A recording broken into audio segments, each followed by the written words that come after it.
Salut à tous les amis, c'est Hakan, j'espère que vous allez bien. Aujourd'hui on se retrouve dans une nouvelle vidéo où je vais vous parler d'un cas général, mais je vais l'illustrer par un cas précis. Le sujet d'aujourd'hui ce sera le trash streaming. C'est un sujet qui est assez dur. Je ne sais pas s'il est encore d'actualité, mais il est assez récent, c'est un sujet qui date de 2020. J'espère qu'il vous intéressera, en tout cas quand je me suis intéressé à ce sujet, j'ai trouvé que c'était quelque chose d'horrible et je pense que vous serez d'accord avec moi. On va pas tergiverser plus longtemps que ça sur l'introduction. Si la vidéo vous plaît, n'hésitez pas à laisser un j'aime sous la vidéo et à vous abonner à la chaîne. N'hésitez également pas à me suivre sur Instagram pour suivre mon aventure hors YouTube. Ou alors, parfois, je réalise par exemple des petits sondages où je demande si tel jour vous voudriez tel sujet ou tel sujet. Ça a été le cas pour ce sujet-là. Je vous ai demandé si vous préfériez un sujet assez trash, morbide, ou alors quelque chose de plus classique comme un thread d'horreur, et la réponse qui est sortie en majorité c'est le sujet plutôt morbide. Si vous êtes prêts maintenant, nous sommes partis pour voir ensemble le sujet du trash streaming. Vous savez, sur internet on peut trouver vraiment plein de choses, du positif comme du négatif. C'est le cas également sur YouTube et Twitch. On peut tomber sur du contenu ludique qui va nous apprendre des choses, on peut tomber sur du divertissement. Vraiment, il y en a pour tous les goûts, et quand je dis qu'il y en a pour tous les goûts, il y en a même pour ceux qui aiment tout ce qui est assez trash, assez morbide, mais qui ne recherchent pas ce genre de contenu-là pour essayer de s'éveiller sur d'autres choses. Ils recherchent ce sujet-là pour assouvir leurs besoins sadiques. On peut trouver sur ces plateformes-là des choses assez atypiques qui peuvent nous faire rire, par exemple des personnes qui vendent l'eau de leurs mains, des personnes qui vendent des baies en bocaux, mais on peut trouver également des gens qui acceptent de faire des choses totalement folles contre de l'argent. Et cette dernière chose, c'est ce qu'on appelle le trash streaming. Le concept du trash streaming est plutôt simple. En l'échange d'un don, plus ou moins conséquent, le streamer, la personne qui propose un live, va accepter de réaliser une action, et il n'y a pas de mots pour mieux l'écrire, totalement débile, mais généralement c'est une action très humiliante pour lui ou pour quelqu'un d'autre. Pour vous donner un exemple, quelqu'un va accepter pour 1000 $ de manger un excrément, ou de boire son urine, par exemple. Ça vous semble inconcevable peut-être d'imaginer ça, mais il y en a qui ont tellement ce vice qu'ils s'y plient.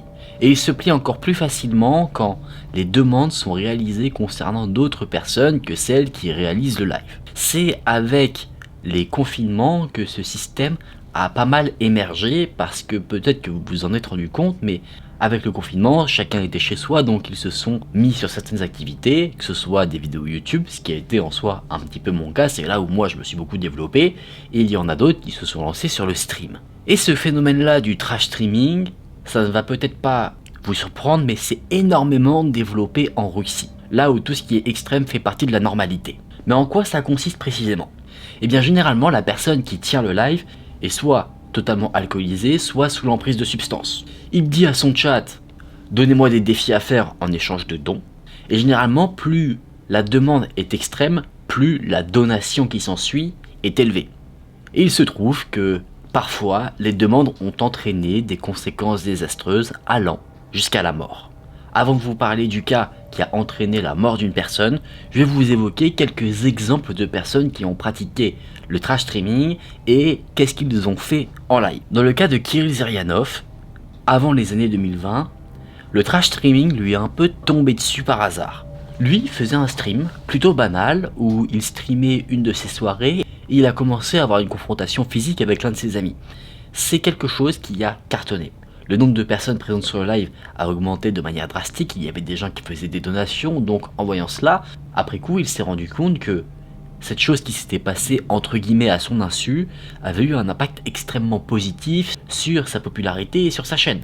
C'est une bagarre où il a laissé une dent, mais ça ne l'a pas arrêté. Il s'est dit, plutôt que de profiter de cette notoriété grandissante pour faire d'autres choses, il s'est dit autant tirer sur la corde et streamer ce que les gens ont adoré, c'est-à-dire streamer des bagarres sous l'emprise d'alcool. Après cela, il a commencé à accepter les demandes de personnes qui se trouvaient sur son stream en échange d'argent, et les demandes concernaient l'humiliation d'autres personnes.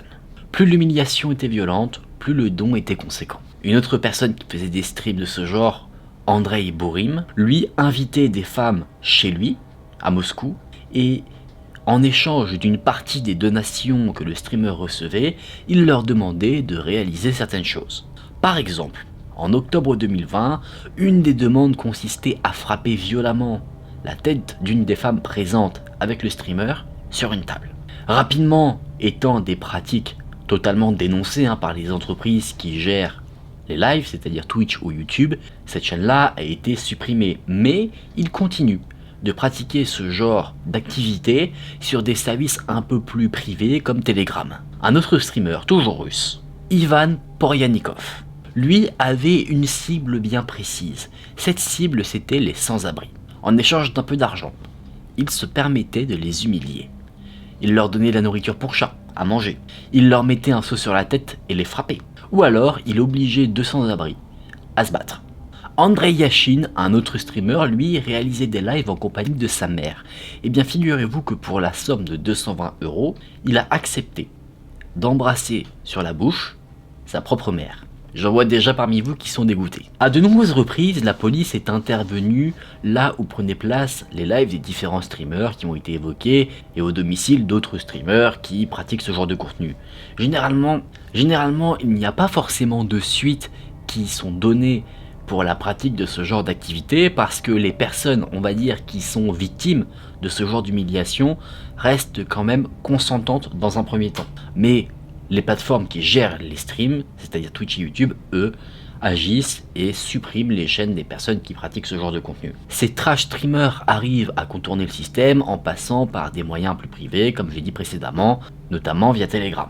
De l'enquête que j'ai pu faire concernant ce phénomène-là, j'ai l'impression qu'il y a deux types de personnes qui vont regarder ce type de contenu. Dans un premier temps, un type de personnes très sadiques qui cherchent à assouvir leurs besoins de faire du mal au travers de ces streams-là.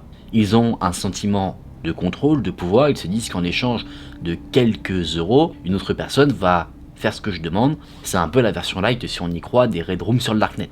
Donc il y en a qui cherchent justement à assouvir ce besoin de contrôle, et d'autres qui se retrouvent un peu par hasard sur ce genre de stream. Ils sont un peu appâtés par ce contenu qui surprend et rapidement ils le quittent en se disant mon Dieu, je dois vite faire quelque chose parce que faut pas que je devienne comme eux. On va dire que tomber sur ces streams, ça nous donne un choc électrique en se disant mon Dieu, je veux pas du tout être lié à ce genre de choses. Et du coup ces personnes-là, ce deuxième groupe de personnes, ne sont pas des personnes qui vont revenir sur le stream, contrairement au premier groupe qui lui a ce besoin de contrôle et qui en redemande. En plus de ça, il y a une escalade, c'est-à-dire que les personnes qui regardent ce genre de stream et qui veulent interagir commencent à demander des choses plutôt légères dans un premier temps, c'est-à-dire manger des trucs qui sont plutôt dégueulasses, et après ça va aller dans les demandes de plus en plus extrêmes jusqu'à, carrément, frappe la personne à côté de toi violemment. On peut accabler d'un côté les personnes qui font les demandes, mais on peut également accabler les personnes qui les exécutent en échange d'argent. Et vous allez voir, dans l'un des cas les plus extrêmes, que certains streamers, créateurs de contenu, si on peut appeler ça vraiment du contenu, vont faire des choses abominables en l'échange d'une somme plutôt modique par rapport à l'action demandée. Après, évidemment, il n'y a aucune somme qui justifie le fait de tuer quelqu'un. La personne dont je vais vous parler, c'est Stanislav Retcheniak, un streamer russe. Vous l'aurez compris, ce phénomène du trash streaming est quelque chose qui est très propagé en Russie, mais pas du tout vers chez nous. Il pratiquait justement ce fameux stream où il exécutait des demandes indécentes de la part des personnes qui regardaient son contenu, et il faisait ses streams en compagnie de sa petite amie du nom de Valentina. Ils étaient assez jeunes, ils avaient à peu près tous les deux 25 ans, et il mettait également des vidéos sur sa chaîne YouTube où il montrait des sortes de pranks, des pranks qui souvent allaient trop loin. Par exemple, il renversait de la sauce au poivre sur le visage de sa petite amie alors qu'elle dormait, et c'était toujours des demandes un peu comme ça qu'il avait. Et une nuit, il a eu des demandes beaucoup plus indécentes que les autres. La demande qu'il a eue, c'était déjà de frapper sa petite amie. Au début, le couple rigole de cette demande. Mais au fur et à mesure du temps, l'ambiance plutôt détendue passe à un contexte très sérieux. Valentina pense que son petit ami jamais ne le fera, et Stanislas rigole de cette situation, mais finalement il devient sérieux en disant qu'il va vraiment le faire. Sa petite amie, qui n'est pas consentante cette fois-ci à être frappée comme ça pour de l'argent, essaye de se défendre, elle sort un couteau, et alors qu'elle est en train d'avoir une violente dispute avec Stanislas, elle est poussée hors du champ de la caméra. Là on entend des cris et on ne sait pas vraiment ce qu'il se passe, sachant qu'il n'y a pas d'image. On suppose fortement qu'à ce moment-là, la petite amie était battue par son copain. Stanislas revient ensuite pour animer son stream, et là une autre demande lui est faite. On lui demande de faire partir la petite amie en la mettant dehors. Le montant associé à cette demande est de 1000 roubles russes, ce qui correspond à peu près à 800 €. Stanislas se relève il met sa petite amie dehors. Mais le problème, c'est que ce stream a lieu début décembre, on est en hiver, et dehors il fait un froid glacial, avec une température allant en dessous de 0 degré. La petite amie a été mise dehors sur le balcon sans vêtements chauds, elle était en vêtements légers, c'est-à-dire en sous-vêtements, et pendant 15 minutes, elle est restée dans ces conditions. Au bout de ces 15 minutes, Stanislas retourne la chercher. Sauf que là, elle n'est pas en colère, elle n'est pas en train d'attendre gentiment, elle est allongée sur le sol. Donc il la ramène et il l'installe sur le canapé qui se trouve à côté, mais il se trouve dans le champ de la caméra. Stanislas essaye de parler à Valentina, mais rapidement il se rend compte que sa petite amie a perdu la vie. Il prend son pouls, rien du tout. Elle est très froide, elle est pâle. Rapidement, tout le monde se rend compte que là, le pire a été commis. Mais ça ne s'arrête pas là. On pourrait se dire que là, Stanislas prend conscience du mal qu'il a fait, qu'il arrête son stream et qu'il va tout faire pour essayer de sauver s'il le peut sa petite amie. Eh bien, laissez-moi vous dire que ce n'est pas le cas. Il profite de ce moment pour continuer à recevoir des dons, bien que sur son chat il y ait beaucoup de personnes qui cherchent à assouvir un besoin malsain. Il ne souhaitait pas aller jusqu'à la mort de cette jeune femme. Donc il reçoit encore des dons et lui continue d'animer son stream en faisant le malheureux, en disant « Mon Dieu, je crois qu'elle est morte ». On voit toujours le corps de Valentina sans vie, juste derrière lui, qui est bien dans le champ. Et il demande aux personnes qui regardent son live d'appeler les secours, alors qu'il aurait très bien pu le faire lui-même. Les secours ont été appelés, ils sont venus sur place, ils ont constaté le décès de la jeune femme, et le bon sens voudrait que, à ce moment-là, on rentre dans la sphère privée, on coupe le live. Et bien, le bon sens dans cette affaire est absent. Stanislas ne coupe pas son live, donc en live, on voit l'intervention des services de secours. Les services de secours demandent à ce que Stanislas s'arrête, mais lui refuse, et la police a été ensuite appelée, parce que les services de secours accablent clairement Stanislas, quand ils lui disent que c'est lui qui a fait ce mal-là, qu'elle est décédée à cause du froid dehors. Il a raconté ce qui s'était passé. Évidemment, les services de secours sont des gens sensés, donc ils se disent mais c'est impensable de faire des choses comme ça. La police vient, Stanislas est arrêté et le stream se coupe au moment où Stanislas est embarqué par la police. L'enquête va un peu plus loin après ça. Il se trouve que la jeune femme n'est pas décédée à cause du froid. Elle est décédée à cause d'un traumatisme crânien interne. On peut donc supposer que c'est les coups que Stanislas lui a portés hors champ qui ont causé la mort et non pas le froid. Le froid n'a fait qu'accélérer le décès. Vous vous en doutez bien, Stanislas ne s'en est pas sorti, il a écopé de 6 ans de prison. Et vous en conviendrez, c'est vraiment très peu. En plus de ça, l'enquête a montré que, en dehors de ces fameux streams, Stanislas avait un comportement violent vis-à-vis de sa petite amie et qu'il l'a forcé à participer à ces fameux lives pour lui faire subir toujours plus de sévices. Vous l'avez compris, ce phénomène du trash streaming, bien que je ne sache pas si il est encore actuel en Russie ou pas, est quelque chose d'horrible qui fait appel à la malsénité des personnes qui regardent ce contenu, mais également à celles qui habitent dans le cœur des personnes qui le produisent. Il y a plein de cas où des créateurs de contenu ont franchi la ligne, mais pas forcément contre de l'argent direct, c'était plus pour faire plus de vues. Il y a beaucoup de youtubeurs américains par exemple qui, sous couvert de prank, ont fait des choses impensables, où ils ont franchi la ligne, mais rien d'aussi extrême que ce concept là du trash streaming. Et voilà les amis, on en a fini pour cette vidéo. J'espère que c'est une vidéo qui vous a intéressé. Je doute pas qu'elle vous a laissé l'estomac un peu retourné. C'est quelque chose d'assez lourd, personnellement je trouve, quand on s'y intéresse un petit peu, parce que il n'y a rien de pire que de s'intéresser à des choses qu'on ne veut pas voir, et évidemment ce genre de contenu là c'est quelque chose que personne ne veut voir sauf les personnes qui sont terriblement malsaines.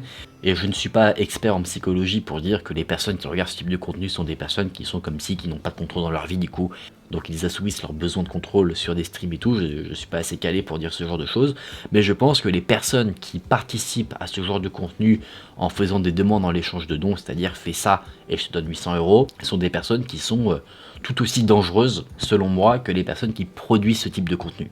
En tout cas mesdames et messieurs, j'espère que la vidéo vous a intéressé. Si c'est le cas, n'hésitez pas à laisser un j'aime sous la vidéo pour me le faire savoir et à vous abonner à la chaîne. N'hésitez pas à me dire en commentaire si vous avez entendu parler d'autres affaires concernant ce sujet là, ça m'intéresserait beaucoup de voir un petit peu tout ce qu'il y a pu avoir. Certainement que vous trouverez beaucoup d'informations concernant des choses qui se sont passées en Russie. N'hésitez pas également à me suivre sur Instagram si vous souhaitez m'envoyer votre histoire mystérieuse qui vous est arrivée, une histoire flippante ou juste participer à l'aventure YouTube hors des caméras. Moi je vous dis à très vite dans une prochaine vidéo. Prenez soin de vous, c'était Aken. Faites attention à ce que vous regardez sur internet. On se dit à très vite dans une prochaine vidéo. Salut!